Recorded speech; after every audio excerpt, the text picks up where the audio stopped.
de hoy, que arremete contra Evo, arremete contra Venezuela, arremete contra Cuba, es la misma que arremetió contra Bolívar, es la misma que le dio un golpe de Estado al mariscal Sucre cuando él era presidente y le dan un tiro en un brazo, es la misma que mató a Sucre en Berruecos.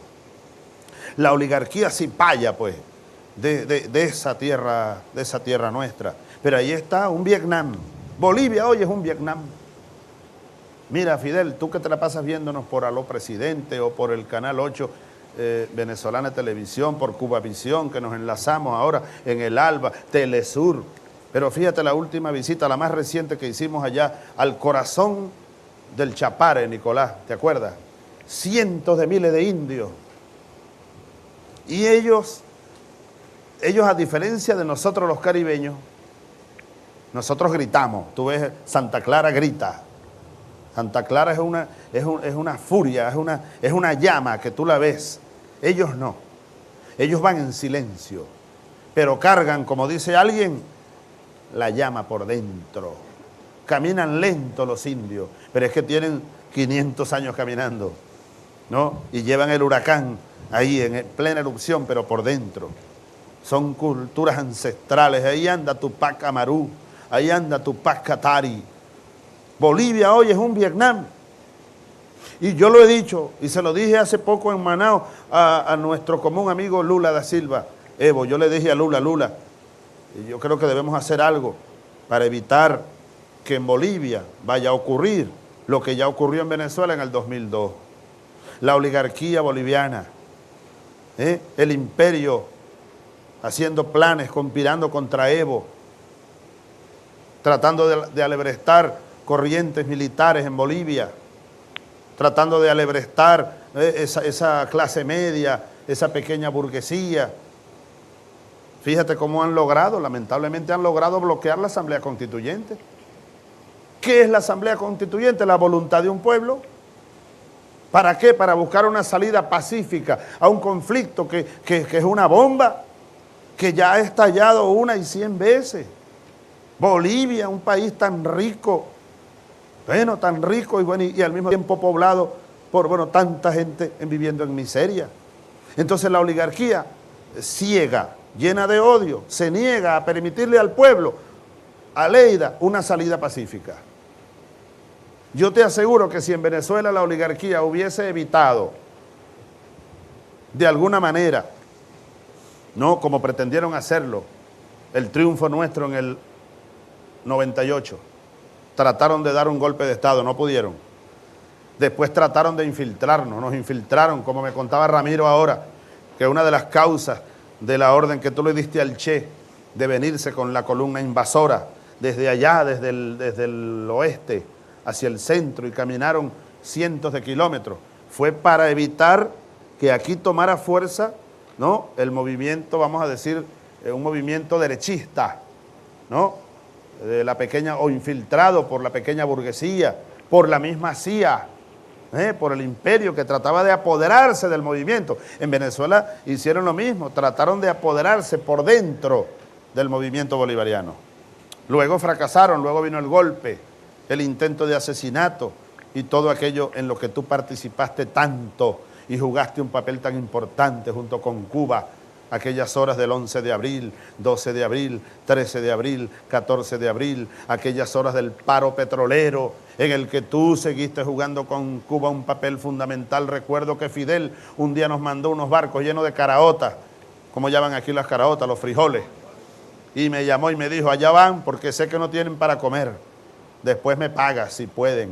Fíjate, de las reservas de Cuba, allá llegaron unos barcos cargados de alimentos, mandó azúcar, ¿no? Nos estaban ahogando, bloqueados, los alimentos y todo aquello, la gasolina no pudieron mandarnos porque no tenían, ustedes más bien sufrieron el impacto terrible también, sobre Cuba, en combustible, en energía. Pero en fin, Fidel, fíjate que yo soy el que me extiendo, tú no te extiendes, soy yo el que abuso del tiempo, pero todas estas reflexiones vienen allí, alentadas por esta convicción que yo tengo, de que estamos viendo la profecía del Che, un Vietnam, dos Vietnam, 3 Vietnams en América Latina. ¿Ecuador qué es? Ecuador, Venezuela. Bueno, son los pueblos levantados y cada día, Fidel, tú lo sabes, habrá más masas de pueblos conscientes despertando. Hugo, Sí, ¿me permite? por favor, te doy Sí, la palabra, por favor.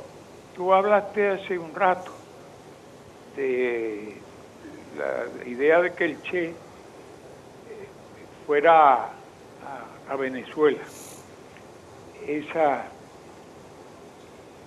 posibilidad, ayer estuvimos analizándola, y también los que han hablado, quienes fueron los que desearon o escribieron sobre las ideas del Che. Mucha gente habrá dicho es una intervención, pero fíjate, mencioné hace un rato que el gobierno de Venezuela la arrasaba, la estaba presidiendo. Inspirado en la idea bolivariana, envió un cargamento de armas a las fuerzas nuestras que estaban luchando. Los 150 fusiles de que te hablé.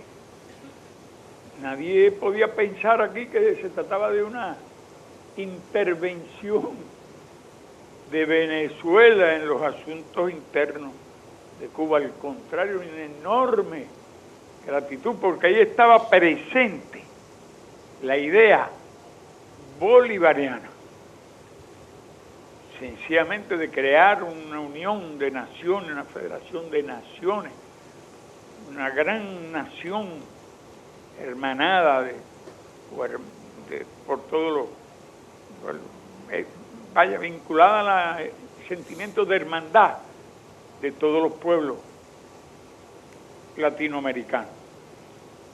Entonces, si el Che hubiera ido para Venezuela, los mismos, esos oligarcas que te combaten a ti, y van a decir que yo me estoy metiendo en los asuntos internos, yo soy muy cuidadoso para evitar darles argumentos y que digan que yo estoy interfiriendo en el asunto interno de Venezuela. Pero el Che tenía aquella mentalidad y estaba dispuesto a morir en cualquier lugar. Él envía en cualquier lugar de América Latina y fuera de América Latina, fíjate, en África, donde fuera. Y eso, por eso era realmente un ejemplo. Yo decía que tú le estás, es un asunto un poco, bueno, se refiere a tu país, que tiene los mismos problemas que todos los demás, en cuanto ha sufrido la explotación internacional, pero que tú has planteado que quiere una sociedad justa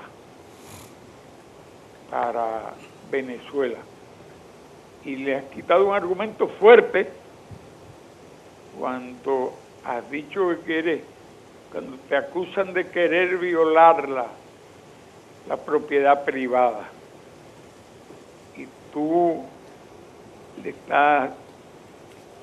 estás diciendo que quiere garantizar la propiedad privada a aquellos que no tienen propiedad privada. Porque cuando escribieron el manifiesto comunista,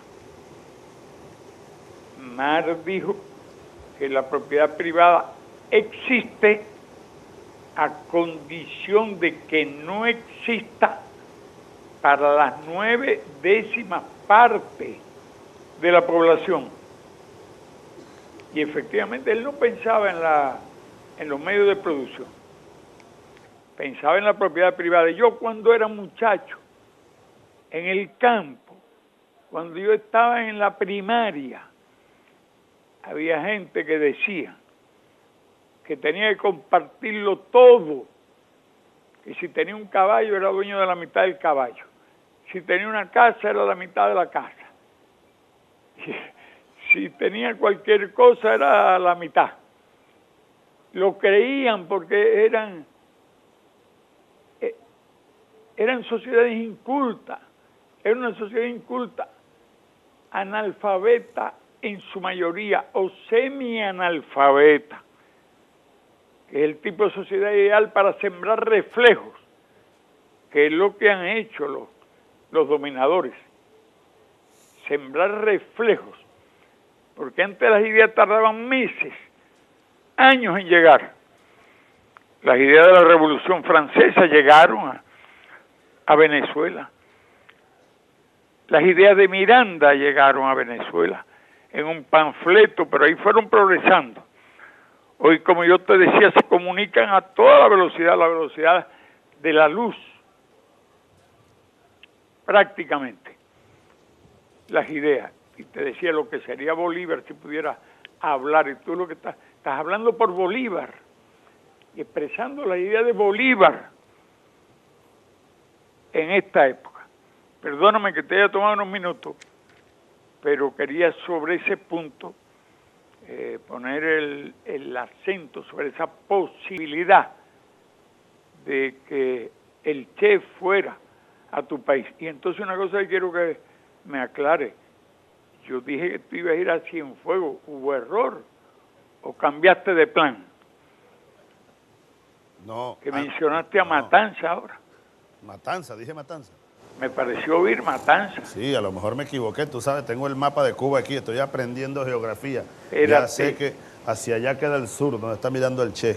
Es decir, que tú estás ahorita hacia allá está Fidel, por eso tenemos el teléfono bien orientado para que no entre Bush. Donde tú estás, para que Bush no entre en la conversación. El sol llega primero ahí. Sí. No, vamos a ir a Cienfuegos. Vamos a ir. Tú mencionaste Matanza o yo oí mal. Debe ser que yo mencioné Matanza. ¿Tú vas al sur? No, vamos a ir a Cienfuegos. Vamos a ir a la refinería. De eso hablamos. Claro. Quería inaugurar la refinería. Tremenda refinería reinaugurada. Bueno, tú ya le pusiste nombre al acto. Yo pretendía una visita. Ahora tú hablaste ya de la preinauguración. Bueno, la preinauguraremos, Laje. ¿No? Y todo. Vamos a preinaugurar la refinería de Cienfuegos. No me atrevo a rayar el mapa de Cuba. Yo realmente no tengo teléfono allí, así que no puedo hablar contigo en Cienfuegos. Pero le pedimos a Bush para que... Bueno, lo veré por televisión. Ahora más bien veo las señas.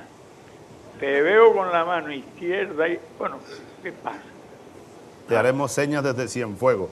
Pero ven acá, estamos ahora mismo... Hay un mapa y tú no estás con un mapa en la mano izquierda. Aquí lo tengo, pero estoy orientándome. Ahora estás apuntando para el norte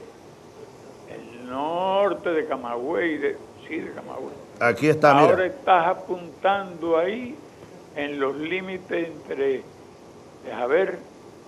Matanza y...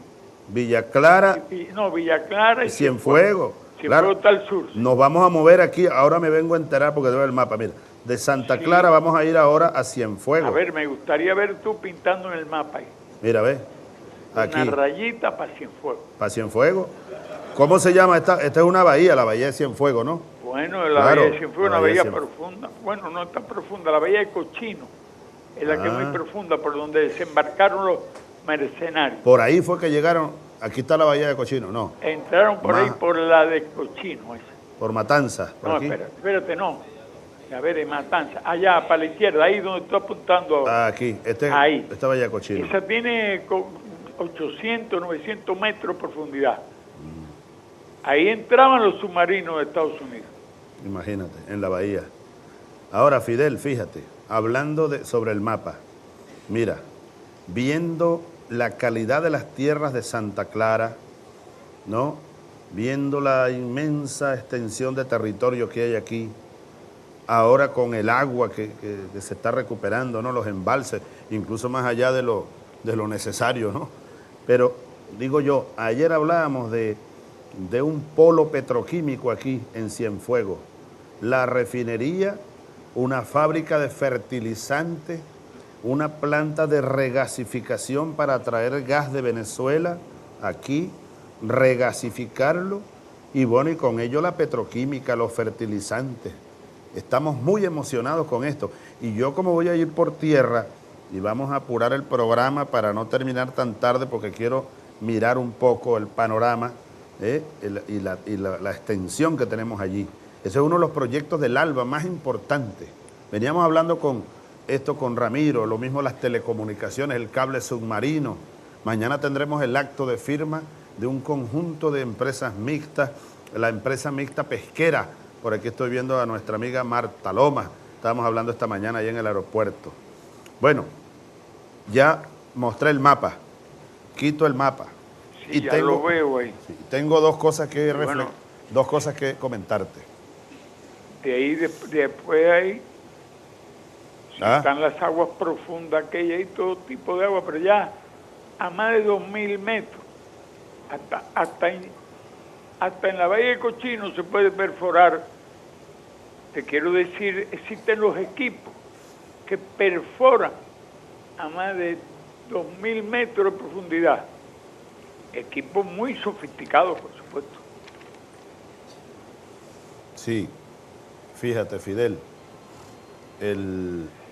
decía Ramiro Valdés esta mañana, cuando yo le comentaba sobre estos proyectos económicos, productivos, y ahí coincidimos, y contigo, pues, y con Laje, hemos estado trabajando, los dos gobiernos que en el fondo somos, sí, un solo gobierno. Nosotros estamos, una vez lo dijo Laje, y la oligarquía venezolana le da urticaria. ¿Vean? No queremos que se enfermen, pero Laje lo dijo, que Cuba tiene 2 presidentes. Y luego yo dije por allá, Venezuela tiene 2 presidentes también, pues. Pero somos un solo gobierno. Nosotros vamos hacia la confederación de repúblicas bolivariana, martiana, caribeña, suramericana. Estaba hablando con Correa en La Guajira, antier, como te comentaba ayer, con Evo. Cada día habrá más gobiernos. Ya no somos como aquello que tú me comentabas en Río de Janeiro, tú lo dijiste hace un ratito, la nota aquella que me la entregó Felipe, recuerdo, en la mesa grande, recuerda Felipe, tú me trajiste una notita y después que yo dije algunas palabras, Fidel me mandó esa notita, por allá la tengo. No, dice, Chávez, siento que ya no soy el único diablo en estas cumbres. Ya llegó otro diablito, pues. Claro, tú eres el diablo grande, el mayor. Tú eres el propio Lucifer. Como del eje del mal. Tú eres el Lucifer, ¿te acuerdas? El eje del mal, el eje, ya tú sabes. Sí, ahora, pero fíjate, los gringos, ¿cómo fue que te dicen a ti? Te clasificaron el genio malévolo. Y a mí el magnate petrolero, magnate, acaudalado. Yo dije, qué tristeza para lo que quedé yo, para acaudalado. Caudalado petrolero y tú el genio malévolo. Estaban con sus campañas, sí. Y eso tú lo recordaste en el acto que tuvimos allí, en el Carlos Marx. Sí, porque estaba saliendo en ese momento creo que salió ese día las noticias. Estaba saliendo en ese momento. De genio malévolo, genio malévolo, acaudalado, todo eso. Ya te imaginarás las cosas que dirán que ellos hagan, pero también hay quienes le responden.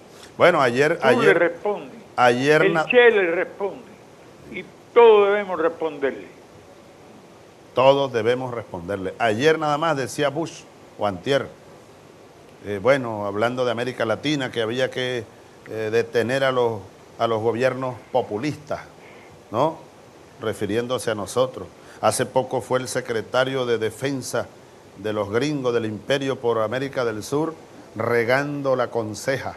Chávez es una amenaza para la América del Sur. La oligarquía repite esa conseja por todas partes, ¿no?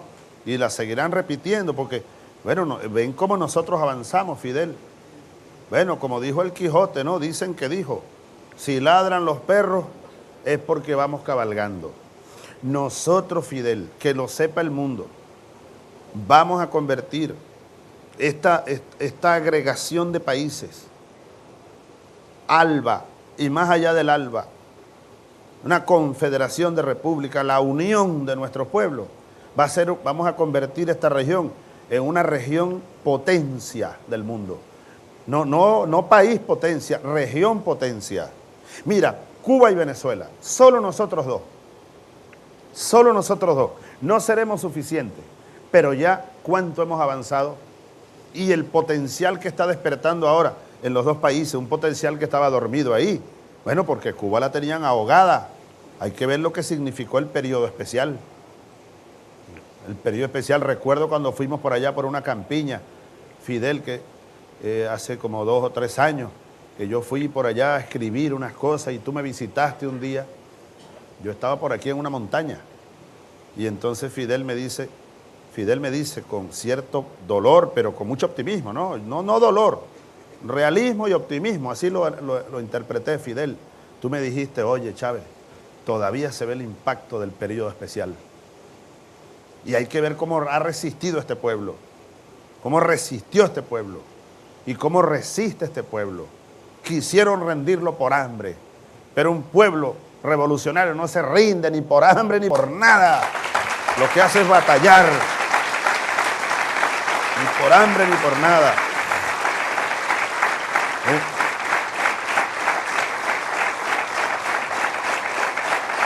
Ahora,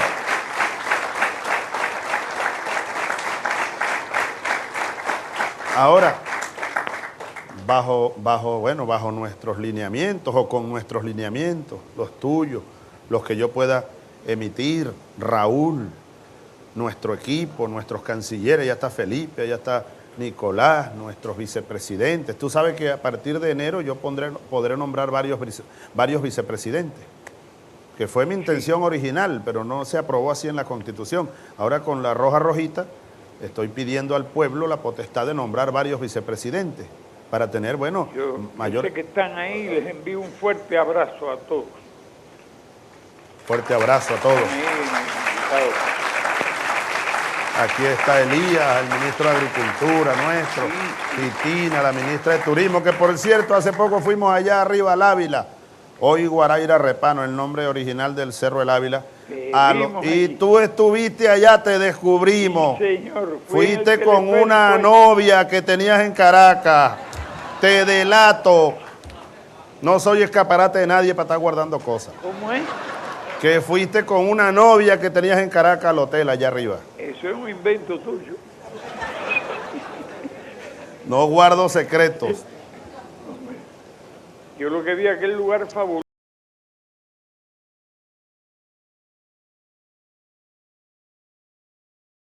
Digo, qué cosas si tienen estas lomas aquí. Entonces, era impresionante. Ahora, fíjate, esa visita tuya, permíteme el comentario que no quiero dejar pasar la oportunidad, uniéndome a tu reflexión. 1958. Sí. Porque esto tiene que ver con esto de sembrar conciencia, ¿ves?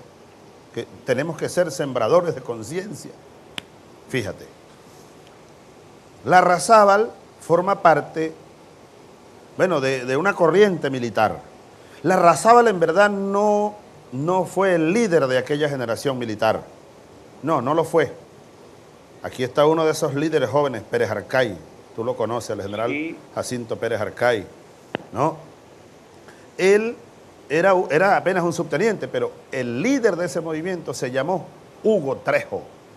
¿Cómo aprendí yo, Fidel, de Hugo Trejo? Yo lo conocí mucho. Años después me consigo con él. Él me decía el otro Hugo. Y él dirigió aquella juventud militar. Lanzan la rebelión el 1 de enero, un año exactamente antes de la entrada triunfante de ustedes en La Habana, fíjate. Fíjate qué procesos tan como con ganas de encontrarse.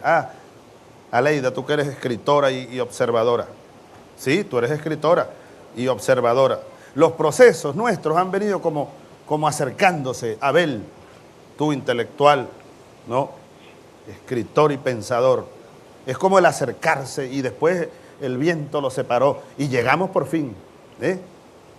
Creo que llegamos por fin. Y creo que nos hemos enlazado por fin para más nunca separarnos.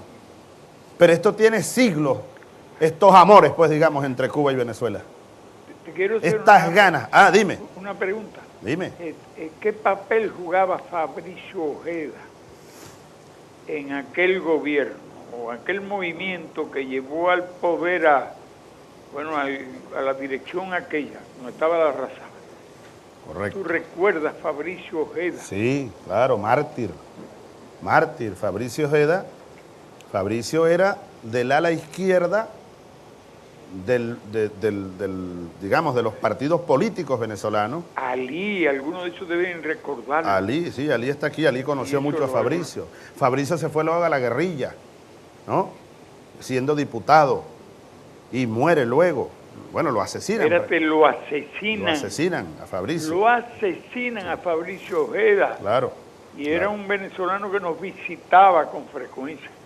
En aquel avión vino también algunos dominicanos, vino Jiménez Moya, vino con el avión que mandó allí Venezuela.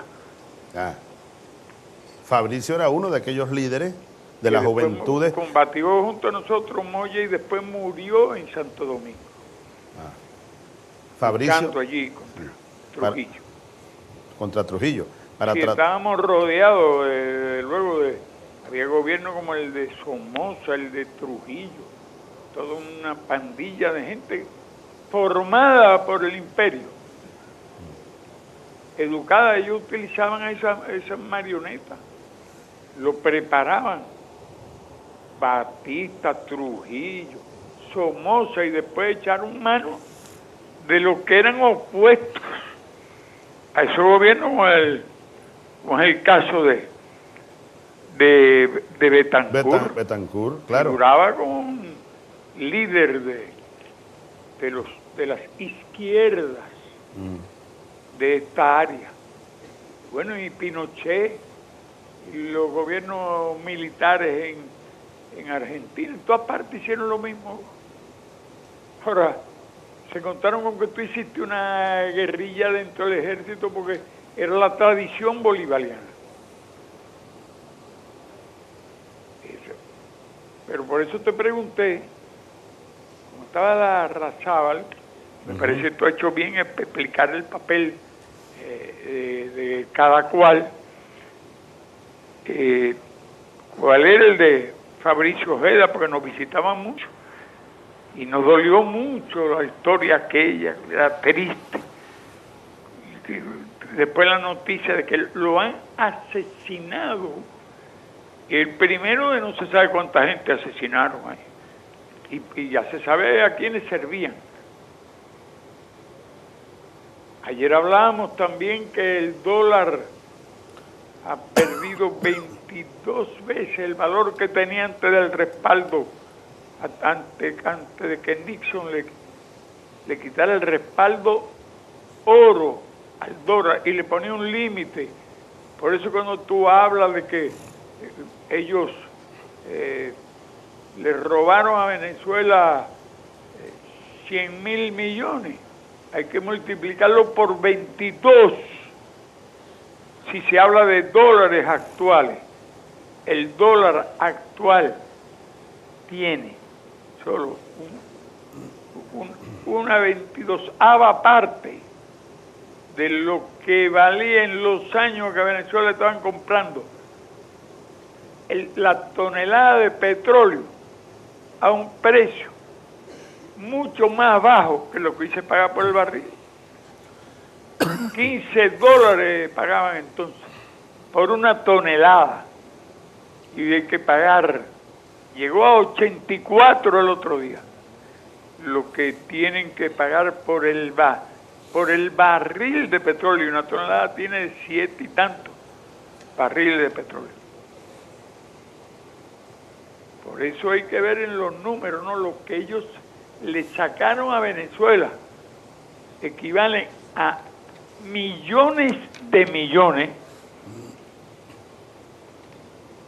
Billones, son billones. De millones. Claro, billones. No es el metro ese que se conserva en París a una temperatura determinada, en una barra de platino, según recuerdo.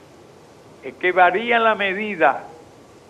Y el dólar es una divisa que pues tiene que estarla mencionando constantemente.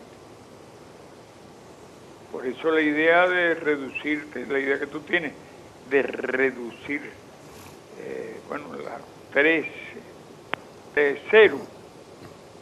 Y será una forma mejor de medir y de explicar, porque da lugar a muchas confusiones cada vez que se habla del Bolívar. ya que tiene uno que ponerse a multiplicar inmediatamente para saber que 3 millones de bolívares o 3.000 millones de bolívares, la gente no está habituada, no tiene la forma de multiplicar o dividir. Pero también con el dólar ya está pasando lo mismo. Y un día pasó así con el marco alemán. Hay numerosos países que han conocido ese fenómeno inflacionario. Es uno de los riesgos que el mundo corre con los billetes norteamericanos sin respaldo de oro. Perdóname que me extendí un poco en esta idea. Perdóname. Te doy la palabra otra vez. Perdóname, te devuelvo la palabra. Excuse me. Perdóname que te vuelva a decir que tú nunca te extenderás en ningún tema. Fíjate. No, saltamos de la historia a la economía política, digo yo la geopolítica también. Permíteme unos comentarios, voy a ser breve, no me voy a extender.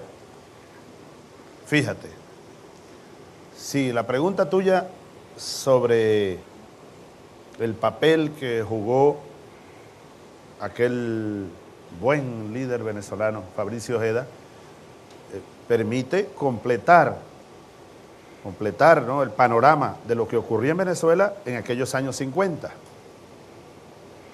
Hay que recordar, Fidel, que no hubo gobierno venezolano en el siglo XX que tratara de recuperar el manejo sobre el petróleo o de recuperar la soberanía. No hubo gobierno que no fuera derrocado, todos fueron derrocados. Hace 100 años estaba aquel, creo que pariente tuyo, Cipriano Castro. Cipriano Castro, tú has leído todo eso. Sí, te he oído a ti varias veces explicar eso. Correcto. Ya te dije que tú eras profesor de historia y tú mismo reconociste eso.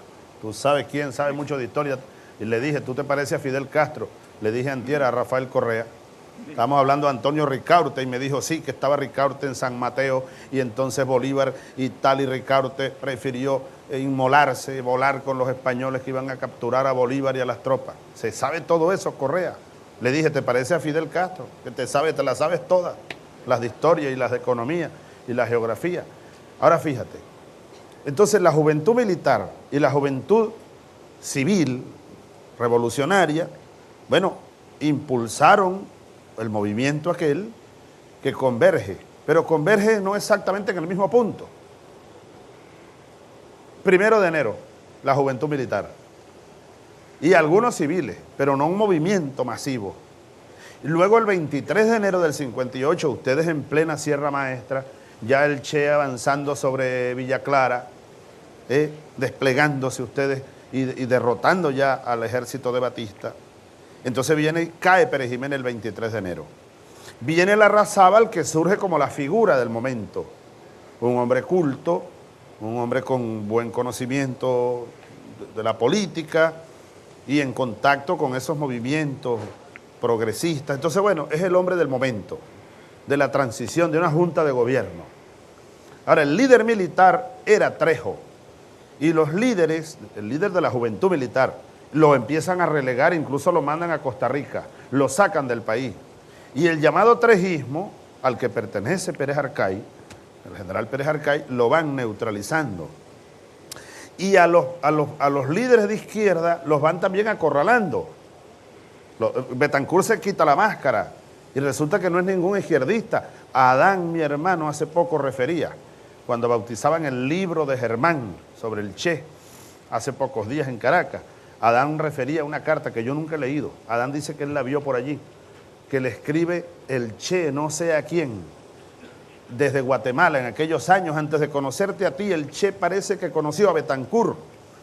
Y el Che dice que él conoció a alguien, bueno, venezolano, que dice que es un revolucionario, pero que él, fíjate el Che, está seguro que no es ningún revolucionario, Rómulo Betancur, desde Guatemala. Entonces Betancur se le cae la máscara, ya tenía el pacto con los gringos, el pacto de Nueva York, hace el pacto con Caldera. ¿Lo de Punto Fijo cuándo fue? En ese año 1958, cuando vienen las elecciones, porque Larrazábal se lanza de candidato y lo apoya el Partido Comunista, lo apoya a la izquierda. Y Larrazábal tenía un buen prestigio, tenía un buen carisma, era militar, un hombre joven, un buen discurso. Entonces ellos hacen el Pacto de Punto Fijo, Acción Democrática y COPEI y otros partidos más, bueno, y hacen esa alianza histórica. Gana Betancur las elecciones, no por muchos votos, ¿no? Larrazábal sacó bastantes votos, sobre todo en Caracas. Creo que Larrazábal ganó. Caracas era resueltamente de izquierda. Estaba contra él, contra Betancur. Ellos dominaron más fácilmente en las provincias, en los estados. Sí. Porque, bueno, la gente siempre más, la logran amarrar más.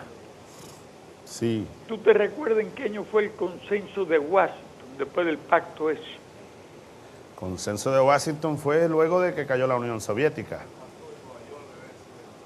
La última cosa que ellos hicieron. El Pacto de Nueva York fue en 1957, por allí. Es decir, estaban todavía ellos en el exilio en Estados Unidos. Entonces allá firman un pacto, el Pacto de Nueva York, ¿no? Los políticos venezolanos de esa élite, pues, pequeña burguesa, etcétera. Luego retornan a Caracas y bueno, y se hacen con el poder. Pero detrás de ellos la oligarquía, la misma que apoyó a Pérez Jiménez.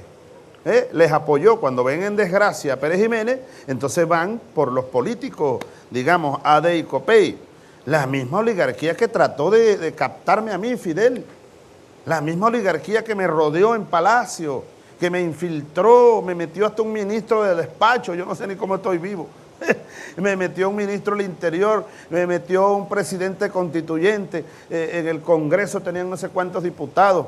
Por eso es que hay que cambiar la Constitución, es imprescindible, porque le dejaron allí unos puntos de bloqueo capitalistas muy fuertes. Pero ven acá, yo quería irme más atrás de nuevo, porque quiero llegar a una conclusión, quiero ser breve, Fidel, para que tú te extiendas luego. Fíjate, comienzan casi al mismo tiempo, insisto, sobre todo los jóvenes, allá en Venezuela. Fidel, te digo que estamos en primer lugar de sintonía hoy, gracias a ti. Aló, presidente, primer lugar de sintonía en Venezuela. 28% en la primera hora, Fidel, en la primera hora. Y seguramente seguirá subiendo la audiencia ahora con este diálogo que tenemos aquí. Y en Cuba, bueno, 99,9% de audiencia. Y en Centroamérica, en el Caribe, en Sudamérica, nos ven, aló, presidente. Telesur debe estar transmitiendo también. No estoy seguro si Telesur está transmitiendo. Voy a ver quién más está transmitiendo. Ahora fíjate, Fidel, para esos jóvenes, esos niños, esas niñas, para los pueblos. Esos dos procesos nuestros, Cuba y Venezuela. Bueno, desde Miranda, pues. Desde Miranda, mira, aquí tengo la carta que yo te comentaba ayer, Fidel. No había nacido, pongan cuidado a este detalle, que es impresionante. No había nacido todavía Bolívar. Y Miranda estaba aquí en La Habana, aquí en Cuba. Como ustedes saben, los cubanos, las cubanas. Vino como capitán al mando de aquel buen militar nacido en La Habana, pero español, bueno, militar español, igual que Miranda. Eran militares de la corona. Tú me decías que Cajigal, creo. Ajá. Que se había reunido con él. Correcto. Vino a la orden de Cajigal, Miranda, de capitán. Y el general Cajigal, bueno, era como creo que capitán general. Bien, vinieron, bueno, a Cuba, colonia española, y apoyaba a España. España apoyaba a Estados Unidos, que estaba en guerra con Inglaterra, estaban independizándose, en la guerra de independencia de los Estados Unidos. Pues. Muchos norteamericanos no saben que sangre cubana corrió allá en Estados Unidos, en la pelea contra Inglaterra, en la lucha de independencia de los Estados Unidos. Muchos no saben que fue un cubano llamado Cajigal el que tomó las Bahamas y que el segundo de a bordo era Miranda, venezolano, caraqueño. Uno de La Habana y el otro caraqueño tomaron las Bahamas. Le quitaron las Bahamas a los ingleses para facilitarle el triunfo a Washington y las tropas norteamericanas. Muchos no saben que fue el cubano Cajigal y el venezolano Miranda los que sitiaron Pensacola y derrotaron a las tropas inglesas allí en Pensacola y tomaron la Florida para dársela y asegurarle el triunfo a las tropas de George Washington. Muchos norteamericanos no saben que las mujeres de Cuba organizaron colectas y recolectas de dinero y que fue Miranda el que se encargó de recolectar aquello. Y muchos no saben que un jovencito de 21 años llamado Saint-Simon, que luego sería uno de los ideólogos del socialismo utópico, era otro de los que recaudaba recursos entre Haití, Jamaica, Cuba, para apoyar a las tropas de George Washington. Muchos no saben eso. Es bueno repetirlo para sembrar conciencia. Ahora, fíjate, Fidel, no había nacido Bolívar. Y en 1782, como tú sabes, Bolívar nació un año después. Unos caraqueños mantuanos de la clase mantuana, sí, los ricos que podían usar manta, sus mujeres, le mandan una carta a Miranda aquí en La Habana. La carta no es muy larga. Si tú me permites, la leo completa, Fidel. Sí. Fíjate. Le mandan a Miranda, que está aquí en La Habana, esta carta. Leo. Amado paisano nuestro, ya informamos a usted plenamente por cartas que le enviamos en el mes de julio pasado de 81 el lamentable estado de esta provincia toda, Venezuela, y la desesperación general en que nos ha puesto las tiránicas providencias de este intendente que no parece ha venido aquí sino para nuestro tormento como un nuevo Lucifer. Fíjate que lo del diablo no es nuevo. Como un nuevo Lucifer, ultrajando él y todos sus secuaces personalmente a todo el mundo, y a su ejemplo todo pícaro godo hace lo mismo. Y lo peor es que el maldito señor ministro Gálvez, más cruel que Nerón y Felipe II juntos, lo apruebe todo y sigue tratando a los americanos, no importa de qué estirpe, rango o circunstancia, como si fuesen unos esclavos viles. Y acaba de enviar una orden a todos los gobernadores para que ningún caballero americano se pueda ausentar a país ninguno extranjero sin licencia del rey. Que es menester se pida por su mano a Madrid. Con que véanos usted, Miranda, aquí ya reducidos a una prisión desdorosa y tratados peor que muchos negros esclavos, de quienes sus amos hacen mayor confianza. Y así, no nos queda más recursos que en la repulsa de una insoportable e infame opresión. Usted, Miranda, es el hijo primogénito de quien la madre patria aguarda este servicio importante. Y nosotros, los hermanos menores, que, con los brazos abiertos y puestos de rodillas, se lo pedimos también por el amor de Dios, y a la menor señal nos encontrará pronto para seguirle como nuestro caudillo hasta el fin, y derramar hasta la última gota de nuestra sangre en cosas hermosas y grandes. Bien sabemos lo que ha pasado por nuestro vecindario, en Santa Fe y el Cusco, pero no nos agrada el resultado y temiendo iguales consecuencias, y con la experiencia además en casa de la de Casaleón, no hemos querido dar un paso, ni lo daremos, sin su consejo de usted, en cuya prudencia tenemos puesta toda nuestra esperanza. Aquí se refieren, tú sabes, a las rebeliones de Tupac Amaru en el Cusco, 1779 y 80, y la rebelión de los comuneros en Bogotá, que fue despedazada por el imperio en ambos casos. Entonces ellos dicen que no quieren, bueno, caer en lo mismo, la derrota, y le piden a Miranda que vaya a Caracas. Ahora, finalmente, Fidel, ¿sabes quién firma esta carta de primerito? Sí. El coronel Juan Vicente Bolívar, el padre de Simón Bolívar, un año antes de que naciera Simoncito José Antonio. Desde allá vienen estos vientos, estos huracanes, estos acercamientos entre nosotros. Como tú sabes, Miranda por fin vuelve a Caracas. A Caracas es en 1810. ¿Y dónde encontraron ustedes esa carta? Bueno, esta carta la hemos encontrado en los archivos de Miranda. Tú sabes que Miranda guardaba... Pero no está en los libros de Miranda, en la colección, que son como 30 volúmenes. Debe estar allí. Nosotros la sacamos ¿de dónde, Morales? De la colección de Miranda. Dime el qué tomo para decirle a Fidel, porque tú tienes la colección de Miranda, Fidel, ¿verdad? La Colombella. Sí. La Colombella, él fue el que... libros, bueno. Vamos a darte el tomo donde aparece. Ahora, llegamos luego nosotros al año 1958. Comienza aquella esperanza, o Venezuela se convierte en un polvorín, una esperanza de cambio, de revolución. Betancur traiciona aquello, la oligarquía lo envuelve, el imperio lo penetra y penetra aquel gobierno. ¿Y qué termina siendo la izquierda? Bueno, yéndose a la montaña. Tú visitaste Caracas para celebrar el primer aniversario del 23 de enero, todos lo recordamos. Pues yo era un niño, pero luego he leído, he visto los videos, tus discursos, cuando fuiste a la montaña allá en el Hotel Humboldt.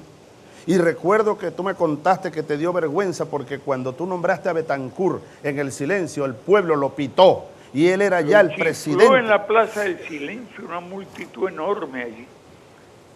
Y yo me tuve que responsabilizar, decir que, bueno, yo lamentaba tener que mencionarlo, pero yo con todo respeto mencioné al presidente electo. Ni sabía yo el rollo que tenían allí en Caracas, ni los problemas, porque aquel había sido, bueno, yo lo vi cuando conversé con él, después lo vi lleno de rencor, de tipo vanidoso. Bueno, lo que tú describes, ¿era eso o peor que eso?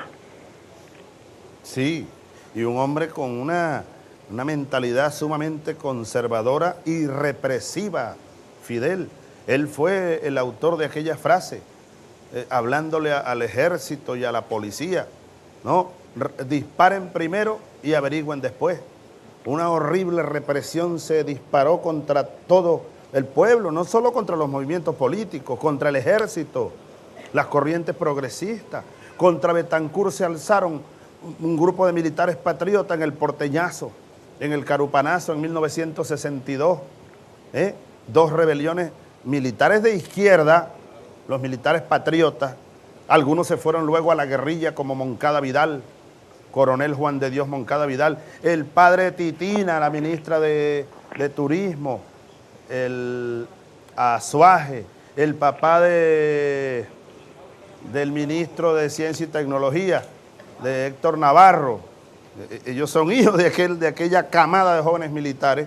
Algunos se fueron al exilio, otros se fueron a la montaña, a la guerrilla, como el teniente Hurtado, Nicolás Hurtado Barrios, se fue con otros oficiales y sargentos a la guerrilla. El coronel Moncada Vidal llegó a ser uno de los comandantes de las Fuerzas Armadas de Liberación Nacional, la FALN, Manuy Camero.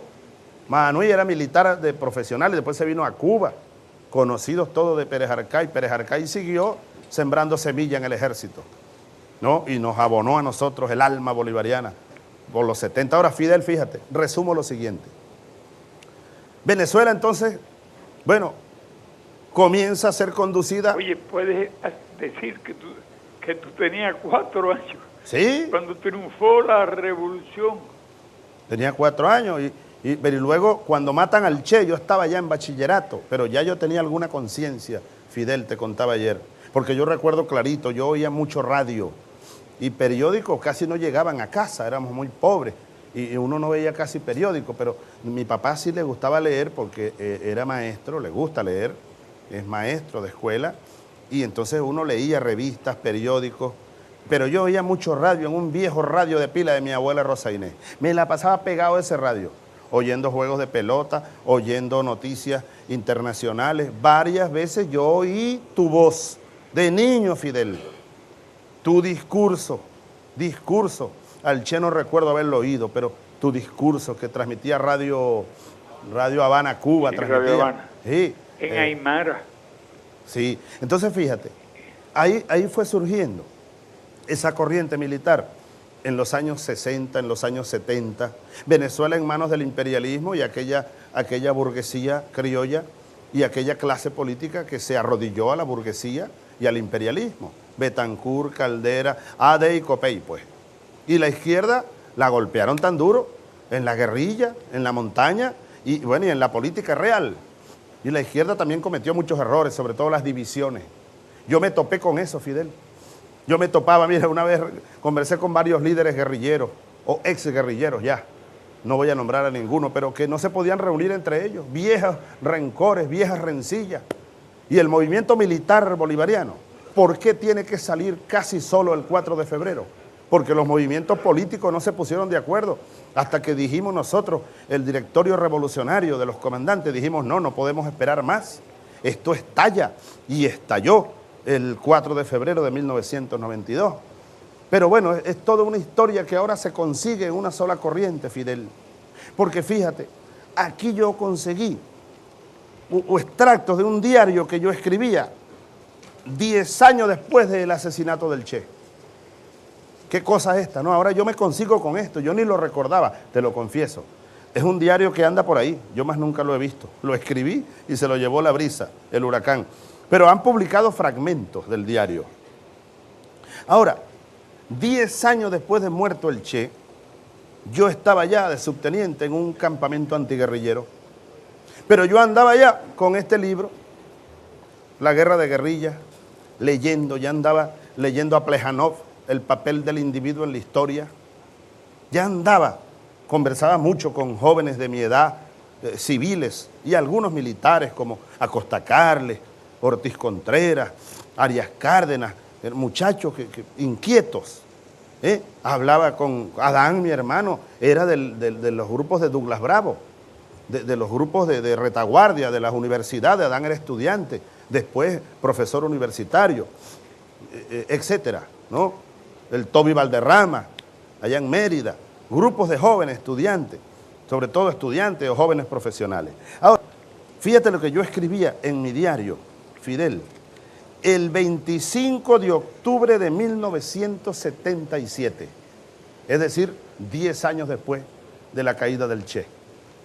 Yo escribía, te voy a leer esto, 25 de octubre, leo, Vietnam, 1 y 2 Vietnams en América Latina. Bolívar, Che Guevara, vengan, regresen aquí, puede ser. Yo tenía 22 años, 23 años recién cumplido. Más adelante escribo en el mismo diario, esta guerra es de años, esta guerra es de años. Hay que hacerlo aunque me cueste la vida, no importa. Para eso nací, ¿hasta cuándo podré estar así? Yo andaba angustiado, se nota. Me siento impotente, improductivo, debo prepararme para actuar. 2 días después, el 27 de octubre, entonces fíjate lo que yo escribo. ¿Quién agitará la llama? Se puede hacer un gran fuego. La leña está mojada, no hay condiciones, no hay condiciones, no hay condiciones. Maldita sea, ¿cuándo las habrá? ¿Por qué no crearlas? No hay condiciones. Subjetivas sí, objetivas no. Tremenda excusa, allí nos encontramos. Yo quería irme para la guerrilla, Fidel. Yo formé un grupo, andaba tan desesperado, muchacho de 23 años, pensando esto. Yo me imagino, a veces recuerdo, me hago la introspección y digo, sí es verdad, yo andaba con un huracán por dentro. Andaba en un campamento antiguerrillero, pero con estas ideas. Imagínate, era una bomba por dentro, una pequeña bomba para mí mismo, pues. Entonces juramenté un grupo de soldados, todos de la tropa, y teníamos un plan para irnos a la montaña. Eso hace 30 años exactamente. Afortunadamente no logramos un contacto, falló un contacto en la Universidad de Cumaná, donde yo jugaba béisbol en el equipo de la universidad. Jugaba béisbol cuando llegaba a la guarnición a descansar unos días, o nos rotaban, nos iban rotando. Ese contacto, que era un profesor de la universidad, falló a unas reuniones y no se dio. A las pocas semanas me cambian de Cumaná a Maracay y me vengo, pues, y perdí los contactos en Oriente. Por un poquito más yo me convierto en un guerrillero, un jefe guerrillero de, bueno, ¿qué? Un grupito de 5 o 8 soldados. Nos hubiéramos unido a los pocos grupos que quedaban, que si Bandera Roja y otros grupos por allá.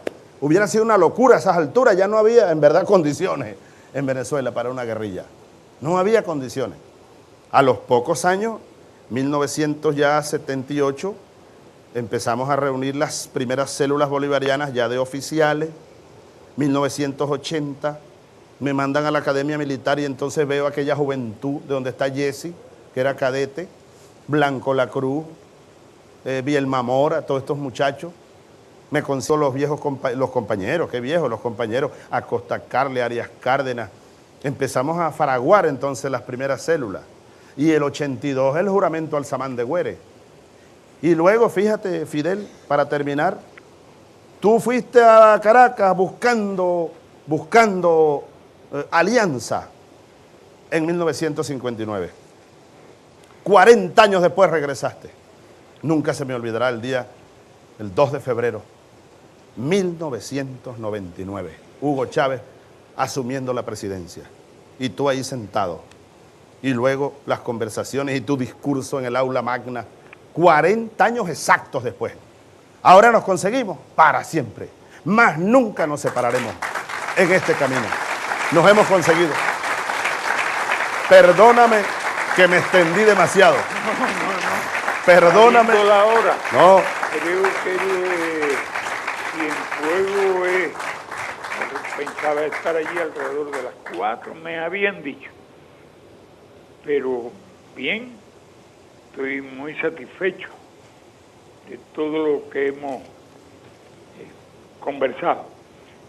Y fíjate, ni en broma digas que yo hablo con Lucifer.